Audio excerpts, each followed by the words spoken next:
jjakji with a huge misclick on his rally workers, so that was actually totally misclicked his first rally. That's a big problem, but his opponent down here at the bottom left in the red did a good split. It's from the team Startail.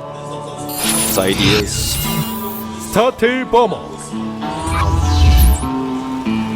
The first game that he played today was against the Zerg player. It was against Hyun, and he lost. Now he's up against the Terran player, who also lost his first map. Starting to the top right in the blue, starting for NS Hoso, we have NS Hoso jjakji. jjakji, you know, playing Mr. Risky in his TVT, and we'll see if he wants to continue this on this map. This map is a map where you can see similar pressure to what we saw in the last one, and also Banshee play and drop play is useful as well. So far, he's actually rallied out the 13th SCV. No barracks, looks like he wants to play Risky again. Command Center first is the plan. And our question was already answered, so the only foreigner that was able to make it through the up and downs and get into Code S was actually Huck, apparently. Yeah, I think I remember him doing that just ages once. ago. And someone, ETL Soundwave, thanks to him on Twitter, says that it was actually back when it was in 3-man groups. And actually, I do remember this group now that I think about it. And in its current format, no foreigner has succeeded. Yeah. Very true. And several have been seeded and failed. Yeah, a lot of foreigners were actually in the up and downs and were not able to pull it off. You can see a lot of stats here, as these two players have been around a lot longer, you know, than some of the players we've been casting recently. You can see that this is a pretty tough matchup for both of them, not having a very significant win rate, and Bomber even below 50% in GSL matches. This is also something that I want to note. Every single time that we see these statistics and Mana is playing, the statistics for him are of course none, because it always refers to the GSL games that you've played, and Mana hasn't been in Korea as of yet, so so he has no statistics in Korea. So just to explain that, if some people were a little bit wondering about that. Bomber is going to be transitioning into factory tech here, as he has taken his gas in a normal timing. And this is going to be something that jjakji can defend a lot better than, you know, what he faced last game, because when you go for Command Center first, very commonly you will face just regular sorts of Banshee play. Bomber could do something really aggressive and get Cloak. He could also potentially go for a drop, and he is really aggressively using his SCVs to try to deny this Command Center, but the first Marine is going to actually be a big problem for jjakji. Yeah, definitely. Taking down the first SCV already, whereas Bomber now takes his expansion. Takes now his expansion and also the second gas. That's something that he just started, refinery number 2, which will enable him to get the starport just in time, and of course would also allow him to get Cloak. Cool that he cuts his marine production to get the extra minerals here just for a brief moment, so he will actually be able to start the starport on time. That's actually quite awesome to see. Just these little tweaks in builds to squeeze out the Command Center faster than you would want to see and still actually be able to get all the gas, likely research Cloak. Really cool play here by Bomber. And now currently a lot of scouting going on for jjakji on the map. For him, of course, drop play or the defense against drop play is going to be the most important thing, especially since we have Bomber now already with a starport building. jjakji hasn't even started his factory just yet, and this is mainly because he doesn't have the gas. He built the double refinery, but now he's waiting for the 100 gas to start things off. And at this point, jjakji will already be far ahead of him. Yeah. I think, you know, if the starport play that Bomber hits with comes in at the timing that he's now set up with this faster second Command Center, jjakji should be fine with his first Viking, but there will be a brief moment where he has to worry. And will we see Cloak? That is the question. Right now, 270 gas starting to look like it. There it is. Gets the Cloak upgrade. Of course, a huge investment. At the same time, if you have 2 Banshees out there and start to build up some pressure, you can harass the expansion and the main base, take down a lot of these SCVs, and if you kill enough Harvesters, you definitely can make it work. Because at this point, we have the same Harvester count. jjakji was not able to get the superior worker count because of his earlier expansion. Yeah, and he even lost one of those workers to that marine pressure. The Cloak is a fourth of the way done, and Bomber is going to want to hit at this timing before the Vikings are out, but unfortunately for him, jjakji has not cut too many corners, and he will have turrets in play as well. He's making 3 of them, in fact, right now. Really, just being super safe. Exactly, he wants to be super safe. Yeah, as you already said, he doesn't cut any corners at all, and with the starport finishing, he can even get another Viking. And as soon as he has Vikings in the game, then Bomber has no chance to do a real damage. Yeah, and Or at least he shouldn't do it. You're right. You can still make this work with the Viking out, but it's much more difficult. Stim, before Viking, actually slows down the Viking production actually quite a bit. Look at that. He's got only 59 minerals, and he's moving his starport, in fact, because he knows it's super late. But the Banshee is not hit here yet. Got to be so careful about that turret. If he flies into it here, it's going to be a problem, and he does take one shot on the turret, but very safely turns around. The Harvester count is now even in... I mean, it's better for Bomber, who started his expansion so much later than his opponent. When he comes down to the SCP building, to the worker and the macro, he's just so much better at this point. And he's going to continue to be that way if this Banshee gets any kills at all. He even wasted a scan as he was not able to kill that Banshee. Exactly. This is a big problem so far. jjakji looking really good here. Look at this. He's Bomber. Yeah, sorry. Bomber is taking down quite a fair amount of units. He's actually denying mining right now. He forced a scan, and this is looking so good for him. Now the Viking is out, but look at how many units he killed. 7 already, 8! This should never have happened like this. Yeah, and the Banshee now gonna run out of energy, will be taken out, but so much damage done. I mean, considering how much jjakji prepared for this, it's crazy. Now the second Banshee arrives, it's up to him to decide how much he wants to use it, because with all the turret placement, it's really risky. The Viking kind of has total coverage now, but damage has been done. Back at home, Bomber adding factories, and he's getting a Raven. And as already mentioned, Bomber is looking at a better macro so far. He has a much better harvester count than jjakji at this point. He's looking at a strong economy, he has a lead in supply, 10 roughly. Has still the Banshee that you mentioned, with which he can do a bit of pressure here. And also, of course, the Raven getting the armory, getting the second factory and the blue flame upgrade. So he wants to go for rather a mech composition here. It's actually the third factory already, not the second. Yeah, he's got the third factory finishing up here, totally meching it. He's even got his Defiant barracks floating around to make sure that his opponent knows it. And he spotted the drop. He saw the dropship with his cloaked Banshee. And he's just picked off another Marine. He's doing everything he can. He's totally prepared for any situation. Oh god, look at the factory, the barracks at the bottom right. As you said, perfectly prepared. He saw the medivac already. He has the barracks in a position where he can spot it earlier. Very well done so far. jjakji is faced with basically someone who's prepared really well and has executed everything so far without mistakes. The dropship goes in, sees the barracks, and like, nah, nope. Maybe not. No way. Even the Viking comes over now with the Raven because he's like, well... The medivac is like, yeah, I got the message. It's okay, it's okay. I'm leaving. It's fine. Looks like jjakji wants to move out and put some pressure on. He knows his opponent does need a lot of resources to make this composition work, but he doesn't really have a timing window to use. He's going to try to catch his opponent off guard, but jjakji cannot actually break up this ramp easily with all the Hellions that are going to get in his way. Siege mode is already done. The second tank popping out here for Bomber. He is going to be totally fine against any pressure. His third command center is up earlier. There's, in no way is jjakji ahead. Yeah, Bomber is doing a great job also with his upgrades. Just everything that he does happens a little bit faster. He's taking his third right now, whereas jjakji hasn't even finished his command center. And jjakji, of course, has a little bit of a more mobile force against his opponent. He's getting a lot more of a Marauder-heavy composition now that you realize what he's facing. But this is definitely very dangerous. With the way that Bomber played so far, he has an advantage when he comes down to his economy. And even with, especially with mech, if you have this huge death army, then you can just try to get into a good position, slowly edge forward, and jjakji has to be really, really careful. He's behind right now, and he has to somehow make up for it. Oh, he wants to see the third base, but he doesn't, and that's so scary for jjakji. He's going to have to scan, because he cannot afford to just not know, and he does scan immediately after the Marine dies. He needed to know about that, and this is problem number one for mech, is the third base. You have to get that somehow. You need the third base. You have to be able to hold that. And Bomber's already got that. Step one done. The next step is to make sure not to die to pressure. He's got this Cloak Banshee floating around being annoying still as well. Very map aware right now. Has to be very careful here. Bomber moved out. jjakji is now in the middle of the map though, and he controls the Xel'Naga watchtower. We have the Banshee to the top right, still doing damage. Oh wow, another wasted scan, and he actually needs to cancel that factory. He cancels the factory, he takes down 2 additional Marines, the scan is wasted. This is definitely not going jjakji's way. Yeah, it's almost as if jjakji is kind of checkmated here before there's even a real fight, because he's behind in every way. There's no way for him to attack the third base. Bomber has gotten that for free, even denied the scout, forced another scan there. And the upgrades for Bomber are even for mech versus bio. He's got 1-1 on his tanks versus 1-1 for jjakji's bio. Yeah, and he's faster with the second wave of upgrades as well.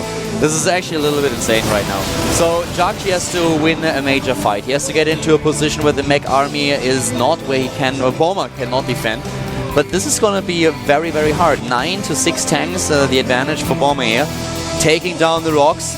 And this sensor tower just helps him so much. It really does. By the way, the Hellion count is 27 to 37 Marines. So if those fight straight up with siege tank support, then I don't think I need to tell anyone what that means. Sensor tower going up is going to be just a great defense. Here comes Bomber trying to get into position, but jjakji is on the move. He does catch him out of position here, which is exactly what he needs. He doesn't pick off the tank, though, and essentially he stims here trying to grab something, but it just slips through his fingers. Yeah, when he comes down to it, he did actually lose in this engagement, and now here comes Bomber moving in, the tank sieging up. We have 2-point defense drones, for whatever reason. And, you know, they denied a little bit of Marauder fire, but I didn't actually see any Marauders anymore. And now the turrets cannot even fire. He's wasting that energy with the turret. But against the turrets is actually awesome. Yeah, at first it was like, this is a little bit too far back. jjakji has his own offensive sensor tower, but guess what that doesn't see? 27 Hellions going around the right side of the map. There are Marauders, yes, but not enough of them. And this is just going to rip through SCVs. Oh, yes, here we go. The Korean barbecue is on again. Melting the metal, the SCVs, they are gone. At the same time, though, we have Marines just starting in and taking down the Raven, at least trying to. And the Hellions, they are about to be dead. And actually, this was not that bad for jjakji as I originally thought. He actually traded all of his Hellions. I thought he would kill some SCVs and then get out, but he lost a lot here. I mean, 2,000 more resources in total. Yeah, Bomber just lost a lot of Hellions, and this is definitely going to be a problem because jjakji is now ahead. So this was a little bit too overeager, too overzealous, just committing too much to it. I actually thought the same thing, that he would dart in, do some damage on retreat, or fight head on. He's got a pretty good position, jjakji does, in fact, now, as he denies Bomber's 4th, but most importantly, he's just kind of set up to do a little bit of damage to any unit that moves into the range. And he killed the Raven as well.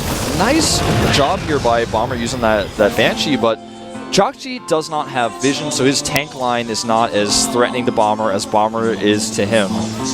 Bomber just lost a huge amount of his advantage. He was definitely in a good position with his advantage that he had in economy, in army supply, and in upgrades. But right now with +2/+2 finishing for jjakji, the Terran player for Hosa is in a good spot, denying the 4th base of his opponent while taking another base. Bomber is going for triple command, but here comes another move by jjakji trying to get into a position. Yeah, I feel he moved a little bit slow, which is odd considering he had the sensor tower for vision.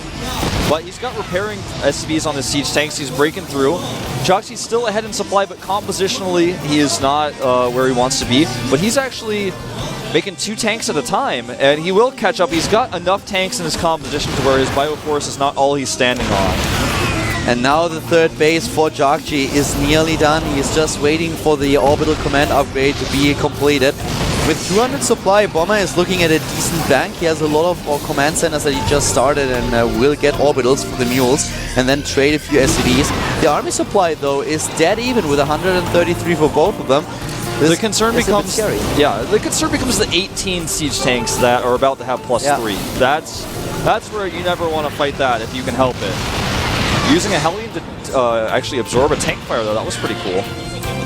And it looks like he's setting up for the flank, and if jjakji doesn't realize this, it's too late. He has the sensor tower, but he doesn't react. The flank comes in here. Now Bomber's got siege up positions on both sides. Now he's got to get out of here, absolutely. Yeah, and he moves back immediately. He knows that he cannot fight, he cannot run into the siege tank line. This is just too much. The Hellions trying to draw the Marines and Marauders in, but the Bioforce of jjakji just too careful, and his Hosa player moving back. Even the Thor pickup to retreat. And jjakji is now, he's going to have to try to sim and make this work, but I just don't know. Against all these point defense drones, I don't think he can do it. A decent split by the point defense drone, now absorbing a lot of this Marauder fire. Yeah, and jjakji falls in supply like crazy. Bomber continues to move forward. There's so many siege tanks here. He's uncomfortable because of the point defense drones. He can't use all of his Marauder shots. And Bomber has pushed him back here now. Significantly, yeah. He's not going to be able to hold his 4th base if Bomber doesn't want him to. The thing is that jjakji just lost basically his entire army, especially the tanks that he lost are of course an issue. Now we have Bomber with 15 to 3 tanks, being in a great spot here with +3/+3 on its way, the attack upgrade nearly done. Jjakji is completing his last set of upgrades too, but the army supply, as you can see here, is 93 to 68. And even though Jjakji has now, with all the mules that he just called, the better income in general, this army supply will give him a headache if Bomber decides to move out. Yeah, and he's made the decision. He's made the choice. Counterattacks are somewhat of a problem for Bomber, but the rocks are not destroyed. They're at 1,993 points. Like somebody accidentally clicked on them at some point, but that's it. And that means that counterattacks are going to be a lot more difficult for jjakji to execute. He's also got a sensor tower going up in the middle as well. Bomber has to be definitely careful. He established the second sensor tower, as he just said, and this is the most important thing for him right now, because if you play with a mech composition, then you are very slow to react to run bias and movements of your opponent. So you need the early detection to make that work, and this is exactly what the sensor tower is designed to do. He wants to know what's happening here. And the irony is that there's another sensor tower oppositely positioned by jjakji, so he can know the same thing. This is actually really cool how patient these two players are being here. The problem for the sensor tower of jjakji is that it's extremely exposed and will be taken out right now. And since it was up 2 seconds too late, he's out of position, and this allows Bomber to get sieged up right where he wants to be. On the high ground, and he wants to move, of course, into his opponent's 4th base and take it down. And siege tanks, they are still fighting. He's sieging forward, and he's really committing a lot of this. But if he really wants to take down these tanks, he could actually just move down the ramp. With the amount of units that he has, he can definitely pull it off. Yeah, but instead he goes to the Hellions. This time, no Marauders waiting on the side. The Ravens targeted down, though. This is a big problem. But he lost too many SCVs. I mean, 43 in total have been killed, 47. Every single SCV's just died. Thousands of resources lost in mining, man, and he's going to catch these Hellions, but this allows Bomber to move forward. Exactly, it's very positional right now. Bomber is moving back, actually. He could have just tried to take down the 4th base. Yeah, that was a bit wacky. He actually had the perfect opportunity, but he did not take it. Remaking the Ravens, though, right away, going back up to 2 immediately because he needs those point defense drones if he gets caught out of position with the Marauders. Jjakji might be ahead in supply, but Bomber, of course, has a much better bank at this point. 5 bases for Bomber, 4 for jjakji, and now the Terran player, the NSHosa player, is trying to go to the top left with this army, but there is a planetary, and there are also siege tanks in position that are just sieging up. He cannot really attack into those without trading inefficiently. The planetary is the biggest concern. Even with all the Marauders he has, in total 38, he cannot actually do this cost efficiently. There's no way. But he's got now Force Bomber back, and now he's moving his more mobile army back through the center again, but with all the sensor towers on the map, nobody moves without somebody knowing about it. Yeah, Bomber has 3 and jjakji has 1, so Bomber really wants to play super safe here, and now we have this late game composition for both of these players. This is something that basically happens every single time you have a Terran versus Terran stalemate in the middle of the map, with both of them being on high eco. The transition into battle cruisers. Exactly. Starport's coming up, Fusion Cores. I would love to see the sensor tower targeted down by Bomber because it's completely undefended right now, and if he takes it down, that removes so much of jjakji's vision, but instead he's not going to go for it. He's going to go for a run-by, which is spotted by that very sensor tower, so he's moving those Marauders back, and this is, again, very positional. Neither player can really make any headway on each other. That's what these battle cruisers are going to be for. The thing is, though, that with the better bank that Bomber has, his transition will be more effective, especially because he's going for the double upgrades already. So he will have a better upgraded Air Force, and he already has the Viking count. Yes. He currently has 6 of them. Even the Ravens are going to be useful as well. This is not a position to fight. He does actually retreat. Both of them unconfident. Yeah. And he's going to siege up here. This is a choke point, but he cannot see what's on the other side. They're both forced to scan by the line of sight blocker. Yeah, good luck for those SCVs. No. Yeah, and you know, a lot of SCVs actually already thrown away by Bomber. They're both hovering around 60 right now, using mules mostly as their primary mineral income. And he's unsieged and goes back. jjakji wants to take his chance, but there's just too many units. He hesitates again. Siege tanks sitting on the high ground, and they're like, I have a present for you guys. Yeah. It's called pain. It's actually called the Arclight Cannon. Okay, that's fine. It's called the Arclight Cannon, but it delivers pain. Well, they changed the name, and it's 90mm cannons now. I know they call them Crucio siege tanks, but in StarCraft 2, I guess it's the 90mm cannons. Whatever it is, it hurts. It hurts, man. I'm a little bit disappointed that I'm hurt that they changed the name from Arclight cannons to 90mm cannons. 90mm is a lot, though. That's pretty. That packs a punch. Yeah. Behemoth Reactor by Bomber, actually. This is something we very rarely see, and I really like it because every battlecruiser will have more energy now to use, and Yamatos are so important, but they can only be used if you have energy, and fights don't last very long with battlecruisers with the way Vikings work. And as mentioned, Bomber has the better income because he has this 4th base, this 5th base as well. jjakji is just getting it right now. And look at these upgrades. 1-1 is done, +2 attack has already been started, so the advantage for Bomber in the air battles will be really significant. Of course, the Behemoth Reactor and the Yamatos is going to be a big issue as well. The Viking count that jjakji is now trying to establish will probably be something that will never match Bomber's numbers. Yeah, unless he makes a huge mistake.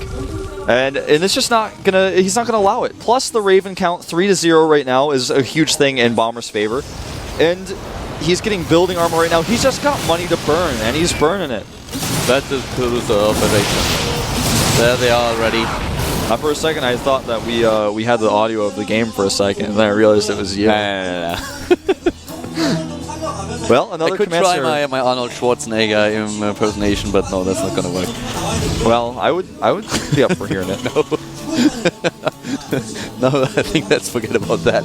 By the way, the only player who can use battlecruisers is going to be the player who has the Viking count. The other player is going to have to turn, tail, and hide. We have no seeker missiles on the map to change things like that. So Bomber's just going to be able to bully jjakji around the entire game with that Viking count. But jjakji is now getting 2 additional star pods, and he already matched his opponent's Viking count, so Bomber has to be careful here. He can, of course, not build any additional units as he is completely at 200 supply, but at some point he can start to trade SCVs. He has 51, he has the amount of orbitals as well. He's getting 2 additional command centers as we speak. So definitely something that he should consider here with a bank that he already built.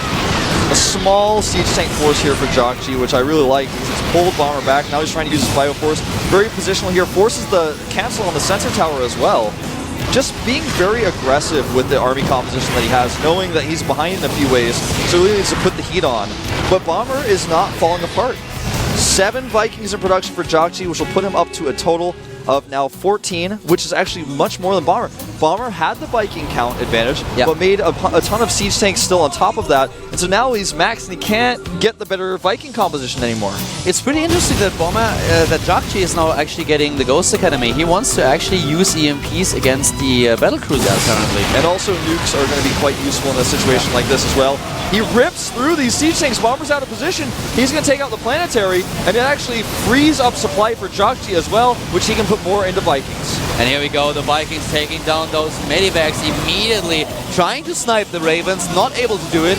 But yep, there's a lot of free supply for both of these players right now. jjakji's resources are depleted though, and Bomber is now moving in. His army supply is 141 against 111. He has the Yamato cannons already. Bomber is still waiting for them, and here's the air battle. Here it is, a better concave actually for the Vikings, but it doesn't always end up mattering. And the battlecruisers for jjakji are actually going to win the day here. And at the end, the air battle is more important than the ground battle. Those SCVs barely escape, but jjakji, man, he's got the composition he needs now. Yeah, exactly. He just completely obliterated the entire force of Bomber in the air. And now the Startail player going for double star pod. He's building 3 Thors. He's getting more and more Vikings and, of course, also battlecruisers. jjakji loses another base. Bomber still ahead in supply. Yeah, Bomber's forced to use that supply on the ground for as long as he can. He's trying to do with it what he can. He's taken out the bases in the center. He's going to have to go through these orbitals. And jjakji, you know, he's going for little attacks with his army.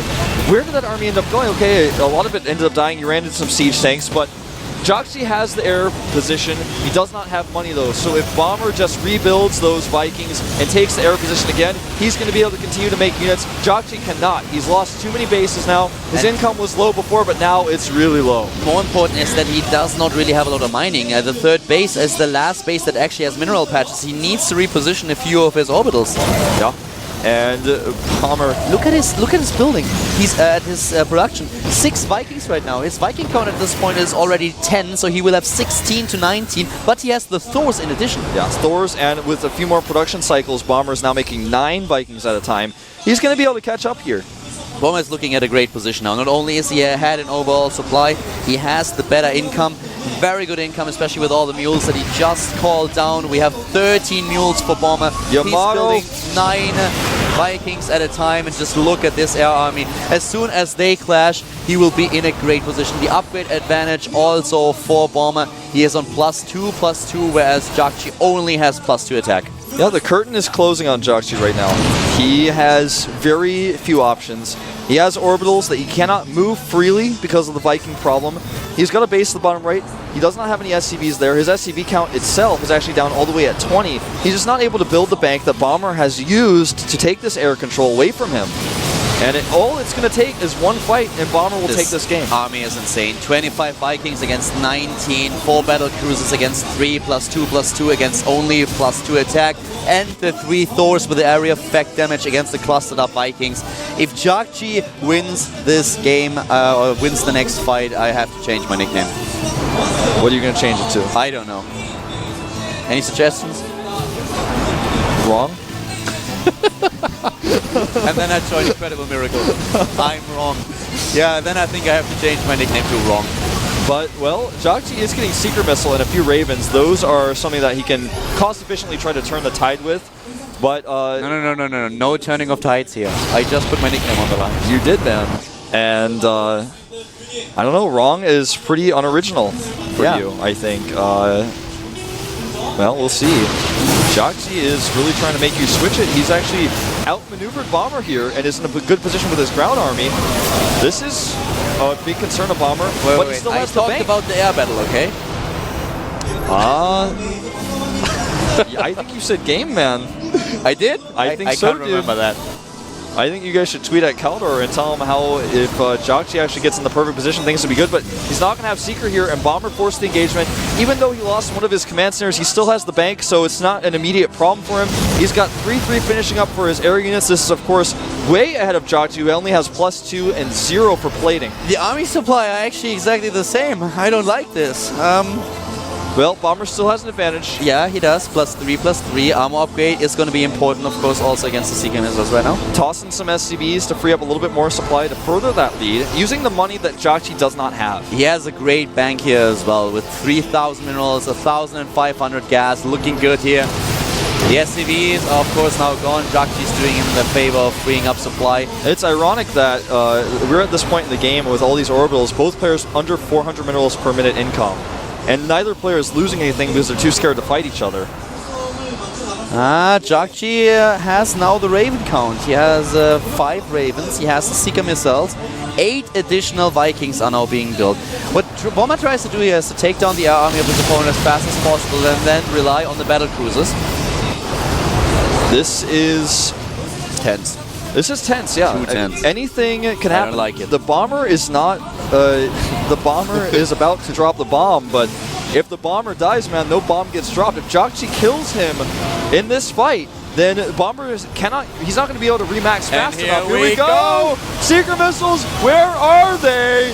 There are right now, there are none, and jjakji stopping supply, actually both of them. But the Marines on the ground are not negligible here with no tanks to support. He actually rips through a lot of these units, but at the end of the day, Bomber has too much.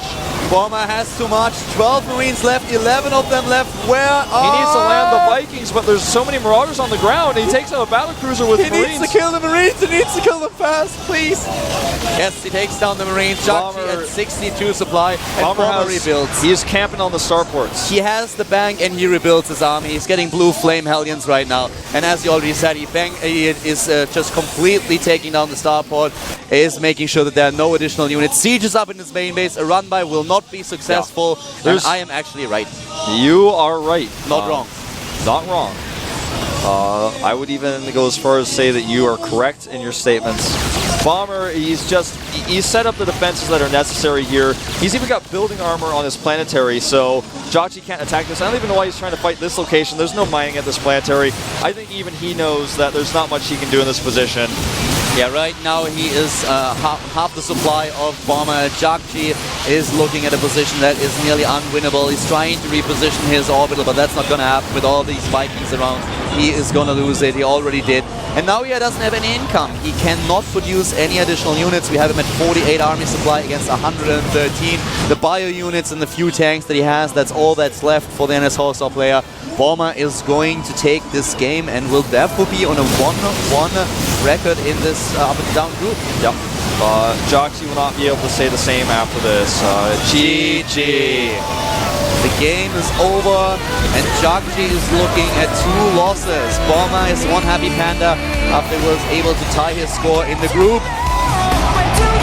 Terran versus Terran on Daybreak, and the StarTale player gets the better end of it.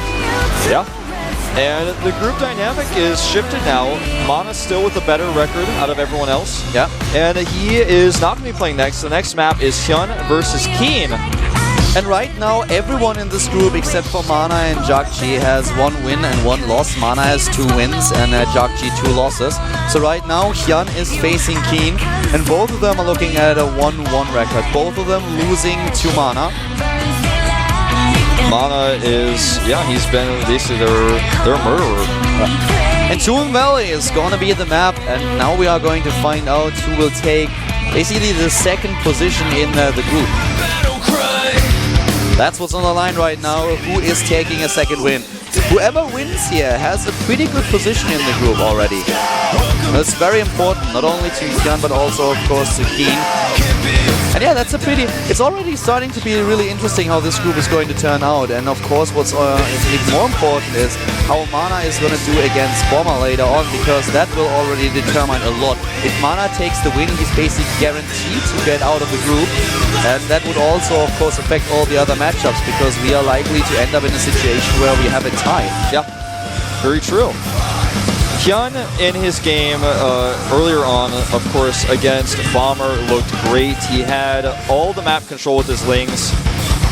And this is a style Keen may struggle against, because Keen is the aggressor. He loves to move out early, and against someone who makes this many lings and who does spread his creep, you know, it was a little bit shaky at first, but when his creeps start spread, there's no stopping him. It's very hard to be aggressive against someone who plays with this many lings on the map. Yeah, Keen looked really... well, Keen against Zerg is something that I haven't seen in a while, if I think about it. Of course, one of the games that always comes to mind is the one game where he took down ST, but that's already been a while ago. So right now, Hyun, he looked very good in his first game that he played against Terran today when he took down Bomber. Now he's facing his opponent on Toon Valley. Keen has left the lobby. Yeah, the lobby's not set up properly just yet. We are still waiting for one player. I think he has to change a little bit of his gear. He's actually just asking someone. Maybe he has a problem with his computer here. But yeah, right now, Bomber and Hyun and Keen, of course, in with Bomber on the same score. This group is starting to be pretty cool. But jjakji, the problem is jjakji is going to face Hyun later, and he has to face Mana. Yeah, he's facing kind of the heavy hitters in the group right away after being down 2 games. The chances of jjakji getting out of this group are lower than anyone else's right now. It is still possible, but he has to kind of play flawlessly for the rest of the group. And he may, you know, we talked about this earlier, the dynamic of the up and down groups sometimes puts in a situation where your fate in the group is not up to you, but up to somebody else. Right now, Hyun has only to focus against Terran players. That's the only matchup that he has to play from this point on, because he's now up against, of course, Keen, and then later on he has to face jjakji as well. And that is something that, I mean, jjakji has now a really tough group in this match. I don't know the maps right now that we have. Of course, it's going to be a lot, really important to jjakji which map he's going to play against Hyun. I actually don't know. Well, I don't think we have the information since we have a brief available. moment, I might be able to find that for you. The players, of course, have been sent the maps in advance. So, guys, if you don't know how exactly this works, the players don't have a say in whatever map they play. They are being informed up front who they play and on which map. The map is actually going to be a Whirlwind. Thank you, production, for informing us. And this is a little bit tough on jjakji, of course. A huge map where he has to face his opponent. So he will probably not be too confident going into this match. Whirlwind's a fairly new map, and it's often vetoed, so it's a map he has no practice on, and there's no ladder version of this map either, so it's kind of an uncomfortable map in general, I would say, especially as a Terran on here. So yeah, the style of Hyun is, I mean, that's like the perfect map for him. He's going to be really happy about it. And the problem is you never want to be down 2 maps in the series like this if you are playing the up and down match. There are so few players who are actually able to make a comeback.